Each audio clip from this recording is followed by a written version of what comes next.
Hello all. Alright, having a little bit of sinus trouble so I can barely talk. So, in my past videos I've talked about your footprint on the planet Earth and why it's so important that we keep a small footprint. We destroy the least amount of planet to keep ourselves going as possible, and that way we can keep going longer and longer so that we can overcome some of the problems we have, like what are we going to do when fossil fuel runs out, which is happening now. So I've got an alternative that has come out. It's been around since the 1930s, but it hasn't really gotten any breakthroughs for quite some time. But lately there's been some really good breakthroughs. So let's go take a look at fusion power. Most of us have heard about fission power, which is the standard nuclear power plant, where a nuclear reaction happens, creating heat, which then boils steam, which then turns turbines and makes electricity that way. However, there's a lot of highly radioactive, long-term radioactive waste that you have to get rid of and store and last for billions or millions or thousands of years, depending on what type of material it is. However, a fusion reactor, or what they call fusion power, has had some major breakthroughs.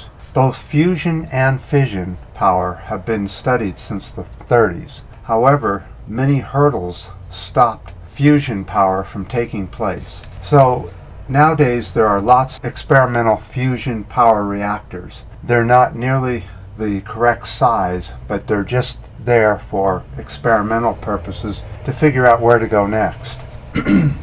Okay, at present, let's look at the donut design fusion reactor. So what you want to do is you want to take helium molecules.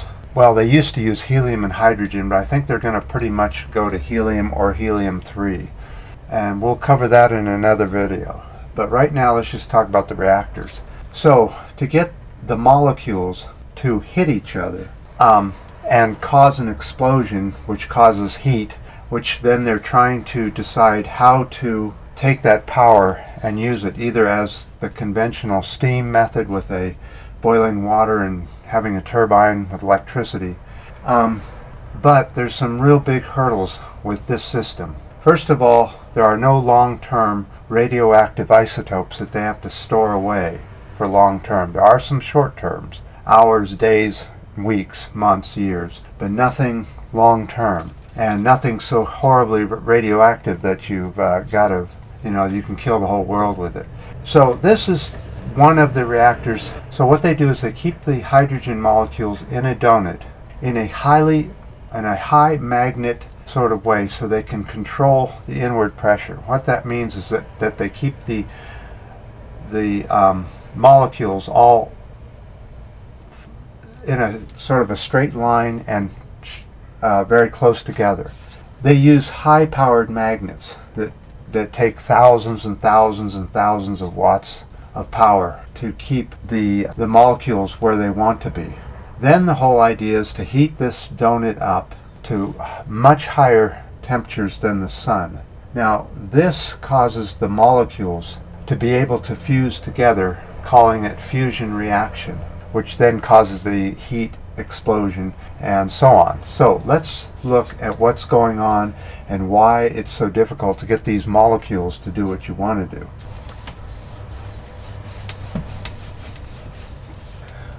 Okay, here's a helium atom and here's a helium atom. Okay, so to get these things to hit each other and cause one big atom, which in the process of two molecules joining together, it will make one big molecule, one heavy molecule, and that reaction causes the heat.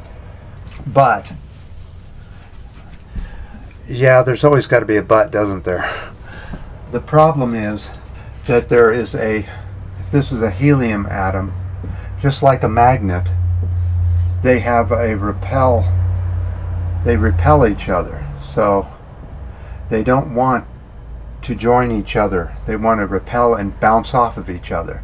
That's why they need the tremendous heat to get rid of some of this repelling that's going on, and allow them then, as they're swirling around this donut, to hit into each other and fuse, which is called a nuclear fission reaction. I haven't lost you, have I? So well, not most, but a lot of the experimenting is on the vessel itself, the reactor chamber, and how to get these molecules to be precisely controlled so that they can then do a continuous bombardment with each other, which then would take over and cause a fusion reaction that would continuously run as long as you put the helium or helium-3 into the chamber. So they do it with magnets. So yesterday we had 81 in the city in this winter, springtime, summer weather, and today we have summer fog, completely summerized fog. So I wanted to make an announcement about the video series. We're going to add yet another element to the video. We're going to be enjoying some entertainment from here on out. So look forward to that announcement as well. They're doing it with magnets on the donut type, and there's a straight type where they're doing it with lasers. Okay, and the lasers give the heat and the control of where the molecules are. I've been following this somewhat closely for, well, ever since I can remember, because I thought it was so neat that you could get such a reaction. Because if you can get this machine to work, the power output is predicted to be enormous, but it takes an enormous amount of power to start one of these. Gigajoules of power. So much power that we couldn't even produce that amount on the planet if we put every power source to it. That's why they're trying to do it with magnetics and with lasers and other techniques. If and when we can get this reactor going, it would end all the problems of power. We would have as much electrical power as we would ever need. They're also, Lockheed Martin Marietta, the military contractor here in the U.S., says that in 3 years they will have a truck-size reactor ready to go. And they will be able to put these reactors in a plane and have the plane stay up for virtually ever, as long as you could produce or could get helium-3 to the reactor. The efficiency of these reactors are said they're going to be somewhere around 80 to 90%, which means it doesn't take a lot of helium to run the thing once it's started, and you'll have a virtual continuous flow of energy out of the thing as long as you can control the helium atoms very precisely, so that when you heat it up and force them to run into each other, that's the whole thing, is to get the two to smash into each other and fuse, and that's the difficulty. So there's a lot of major hurdles to get over in fusion reactions, in the fusion power source. But the biggest hurdle that every scientist that's working on this project will tell you is the biggest problem is politics. They can't get the funding or the research. Because this thing keeps getting shoved down the road, we don't get very far on it, and we keep saying we have to have 50 more years, so on and so forth, because there just isn't any money being put in to building these reactors and testing it. It will cost probably trillions of dollars to get one of these working. But once we do get it working, the power problem is over with. It's just politics. It's people in politics putting the money in the fossil fuel industry and not in the alternative industry.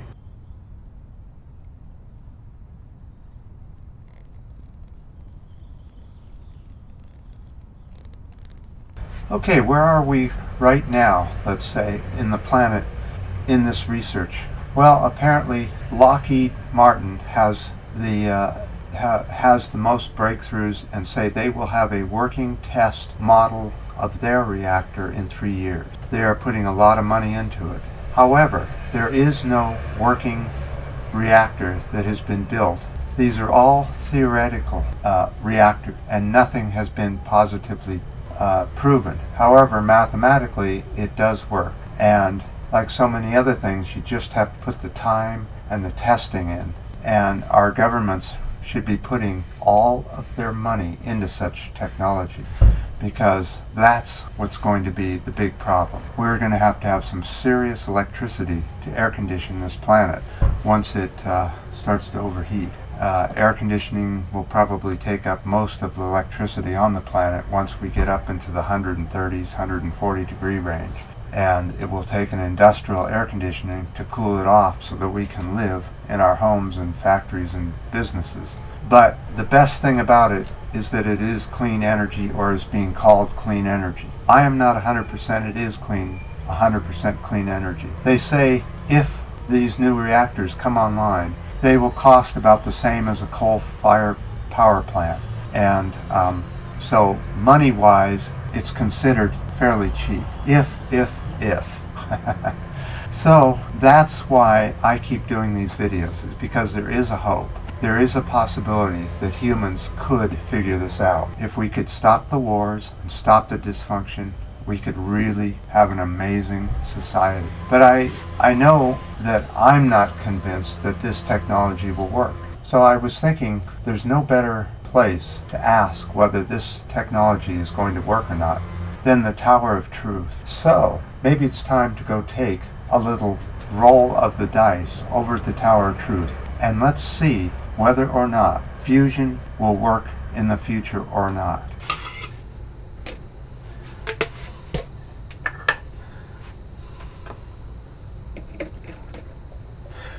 We'll go ahead and use the red dice again. There's going to be one change. We're going to have 3 rolls. The first roll is to figure out who rolls first, the upside or the downside. Then the second roll will of course be either the down or upside, whichever rolls it comes out on. And I think this will be a fairer way, because you never know which way you're going to start, the up or down, and when you always start the same up, it gives it kind of a chance that it'll be a yes, then a no. So here goes the first roll. We'll go ahead and line up the canister, fuse it with the Tower of Truth, and here comes the roll. This is whether the first roll is up or down. The yes will be even numbers, the no will be odd numbers. So let's see what it comes out to. Okay, we have odd. That means the no side is first. Put the dice in there, fuse it, shake it, and let's see, is it a no or a yes? 5 down. So we start here. 1, 2, 3, 4, 5. Okay, that's a definite no. Okay, the last roll, line it up, fuse it. It would have to be a 6 to say yes.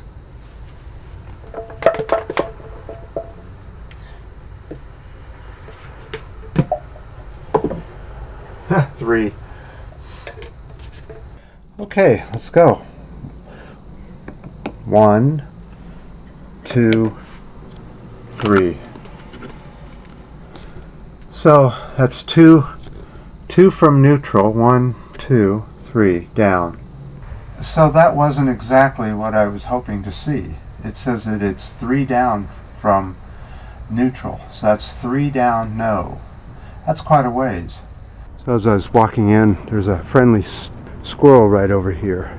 We've become kind of friends a little bit. But he still doesn't hang around too quickly. He always goes to the opposite side of the trees.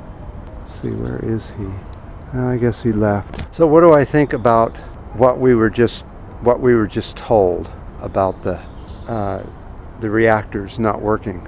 I'm thinking that it's possibly because of the cost, the enormous cost. Once you get the thing working and running, the cost is very low, but about the same as coal, but it's getting there that's so expensive, the trillions and trillions of dollars it will take for the research. I personally think that my hydro tower idea is a better system. Whereas if you, let's say, use solar panels, you'll never get as much power out of them as it took to make them. So that's the problem with solar. It's so inefficient. It's actually negative. It uses so much power just to make the things, and then let's say if they just sit in there or they get wrecked, you know, all that power was wasted. The digging out the material for them, the manufacturing, the processing. It's very, very, very intense processing to make a solar panel. So I'm beginning to not like solar as much. I still like wind and water power. And maybe this reactor thing, if we could get past the major hurdles. We'll talk about those more on the next video. So I don't know what's going on with the comments and the ups and the downs on YouTube, but apparently they're going through another phase of some sort. So if you want, you can leave comments and ups and downs and whatever you want. If you know anything about the fusion, please tell us what you know and what you found out. So next video will be on hydrogen 3, which is one of the new breakthroughs for fusion reaction. Till next time.